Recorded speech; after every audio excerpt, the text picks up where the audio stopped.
The girl with green eyes. Of course. The man in the brown hat said. There are good policemen and there are bad policemen, you know.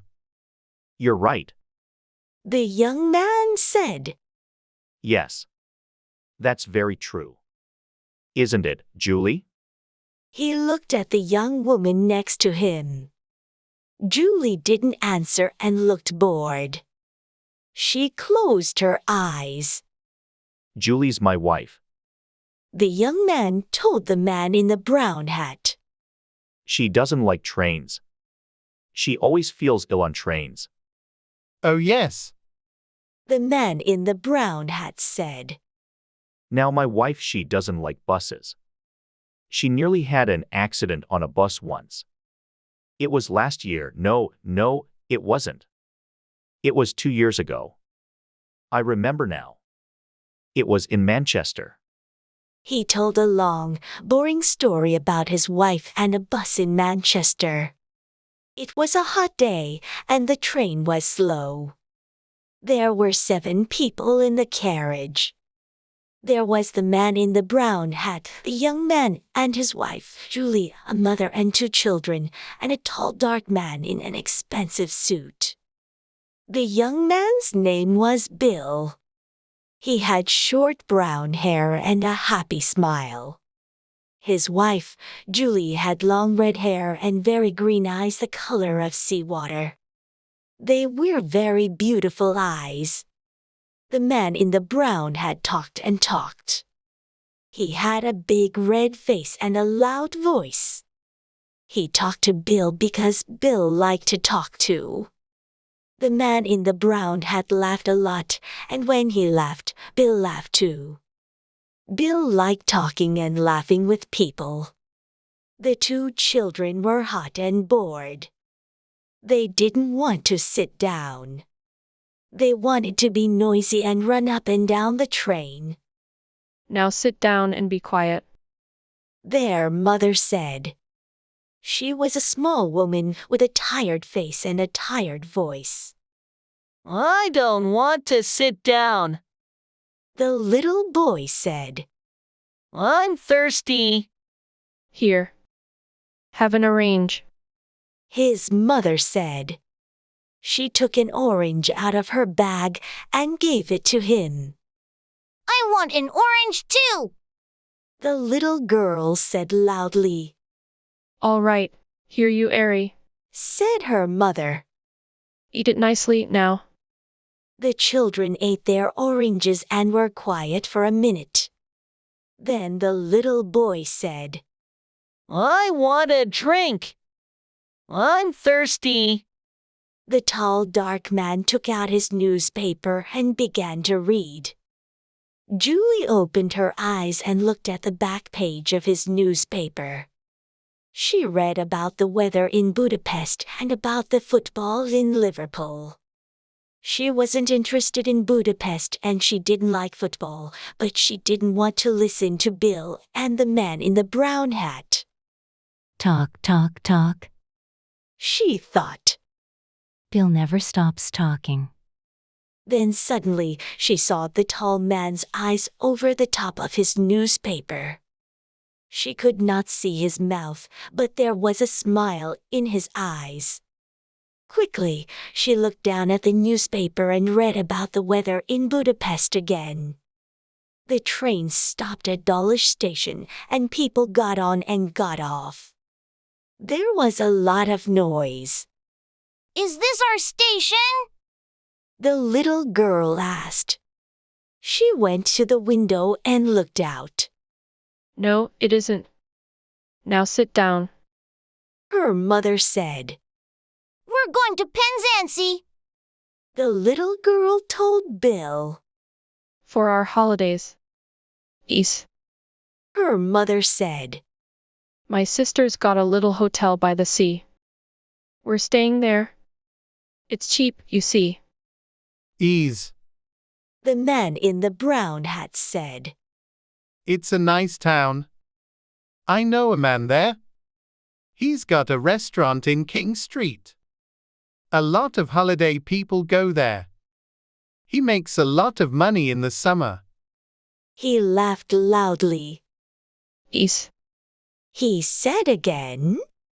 You can have a nice holiday in Penzance. We're going to St Austell. Bill said. Me and Julie. It's our first holiday. Julie wanted to go to Spain, but I like St Austell. I always go there for my holidays. It's nice in August. You can have a good time there too. Julie looked out of the window. Where is Budapest? She thought. I want to go there. I want to go to Vienna, to Paris, to Rome, to Athens. Her green eyes were bored and angry. Through the window she watched the little villages and hills of England. The man in the brown hat looked at Julie. You're right. He said to Bill. You can have a good time on holiday in England. We always go to Brighton, me and the wife. But the weather. We went one year, and it rained every day. Morning, afternoon, and night. It's true. It never stopped raining. He laughed loudly. We nearly went home after the first week. Bill laughed too. What did you do all day, then? He asked. Julie read about the weather in Budapest for the third time. Then she looked at the tall man's hands. They were long, brown hands, very clean. Nice hands. She thought. He wore a very expensive Japanese watch.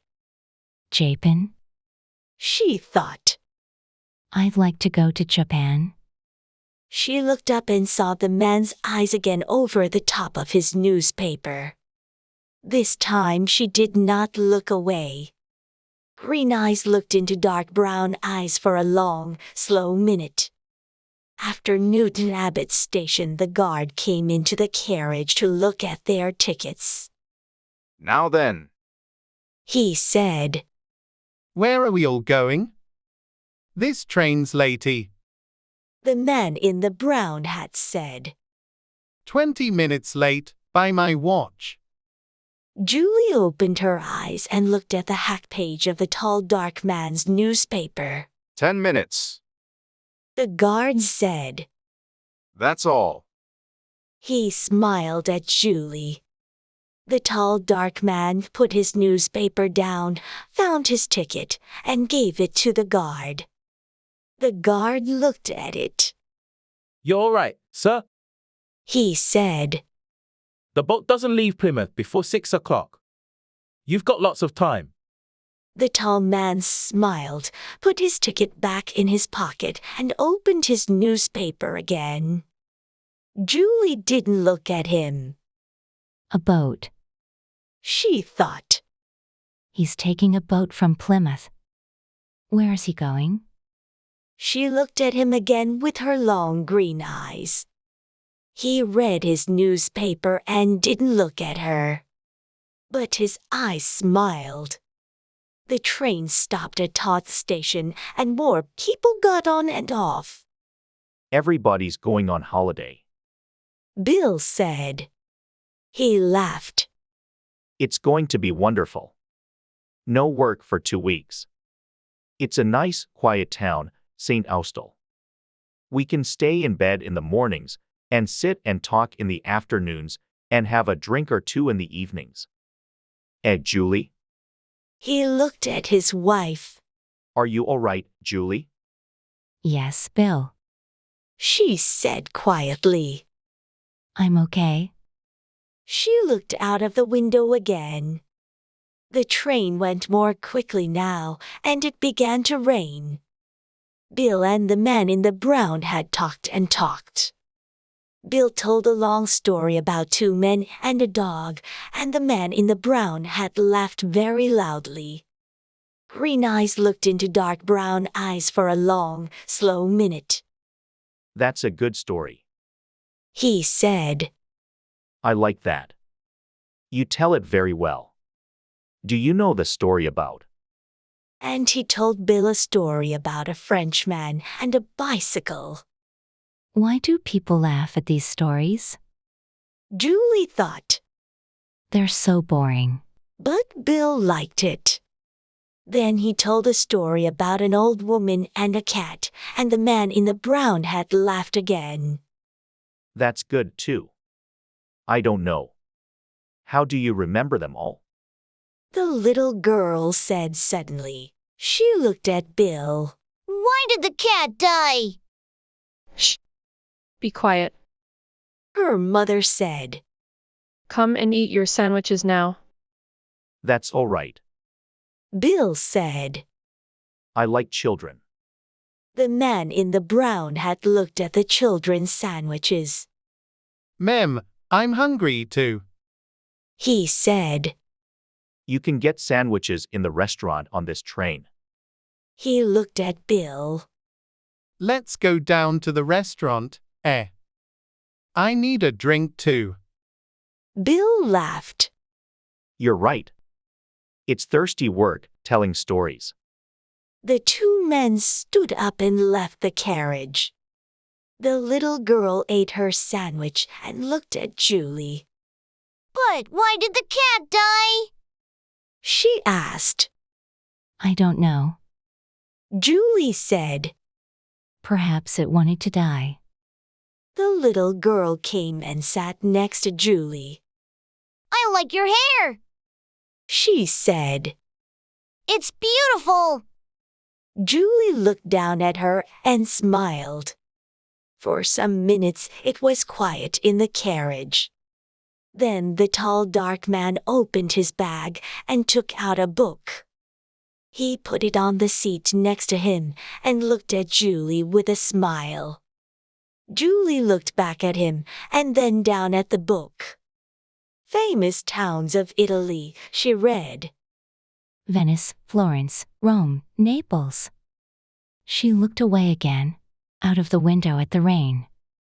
2 weeks in St Austell. She thought. With Bill. In the rain. After half an hour, the two men came back to the carriage. There are a lot of people on this train. Bill said. Do you want a sandwich, Julie? No, She said. I'm not hungry. You eat them. The train was nearly at Plymouth. Doors opened and people began to move. A lot of people get on here. The man in the brown hat said.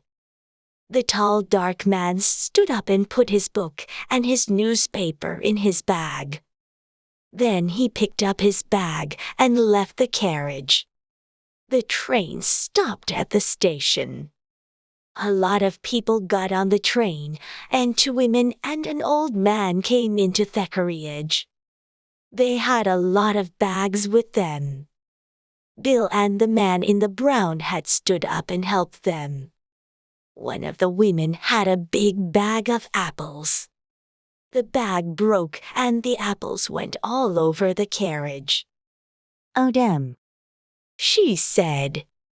Everybody laughed and helped her to find the apples.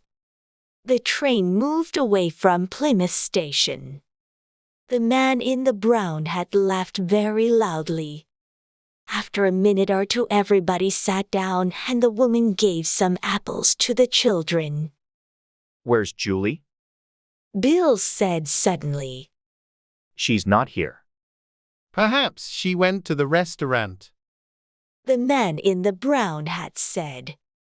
But she wasn't hungry. Bill said. She told me. The little girl looked at Bill. She got off the train at Plymouth.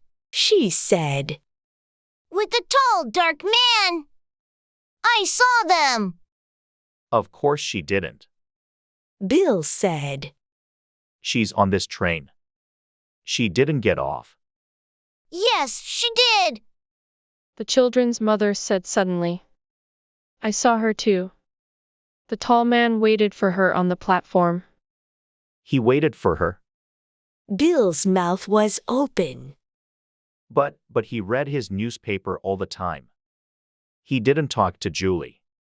Famous towns of Italy. Julie read Venice, Florence, Rome, Naples. And she never talked to him. They didn't say a word. People don't always need words, young man. The children's mother said. But she's my wife. Bill's face was red and angry. She can't do that. He said loudly. He stood up. I'm going to stop the train. Everybody looked at him and the two children laughed. No, The man in the brown hat said. no, you don't want to do that. Sit down and eat your sandwiches, my friend. But I don't understand. Why did she go? What am I going to do? Bill's face was very unhappy. After a second or two, he sat down again. What am I going to do? He said again. Nothing. The man in the brown hat said. He ate his sandwich slowly. Go and have your holiday in St Austell. You can have a good time there. Forget about Julie. Those green eyes, now. He took out a second sandwich and began to eat it. I knew a woman once with green eyes. She gave me a very bad time. No, you want to forget about Julie.